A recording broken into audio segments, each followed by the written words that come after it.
আমি আজকে তোতা খান চলে আসলাম হেমিস্টার কম্বাটের 1 মিলিয়ন কম্বো আপনারা যেভাবে কালেক্ট করবেন তার একটি ভিডিও নিয়ে। সবার আগে ভিডিও পেতে আমার চ্যানেলটি সাবস্ক্রাইব করুন, লাইক করুন, কমেন্ট করে পাশে থাকুন। তো কথা না বলে কাজে চলে যাবে। আপনারা ডেলি সাইপারের ভিতরে প্রবেশ করবেন, করার পর আপনার 1 মিলিয়ন কম্বো নেওয়ার জন্য আপনার যে সাইপার কোডটি দেওয়া হয়েছে সেটা হলো NODES। তো নোডেস লেখার জন্য আপনার প্রথম অক্ষর হচ্ছে N, তো N লেখার জন্য আপনার একটা মাইনাস দিবেন, একটা ডট দিবেন। ও লেখার জন্য আপনারা 3টা মাইনাস দিবেন।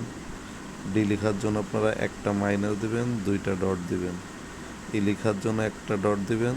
এস লেখার জন্য আপনারা 3টা ডট দিবেন।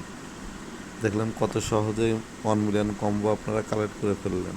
তো সবার আগে ভিডিও পেতে আমার চ্যানেলটি আপনারা সাবস্ক্রাইব করুন, লাইক করুন, কমেন্ট করে পাশে থাকুন। ধন্যবাদ। অবশ্যই আমার চ্যানেলটি আপনারা সাবস্ক্রাইব করবেন, লাইক করবেন, কমেন্ট করে পাশে থাকবেন।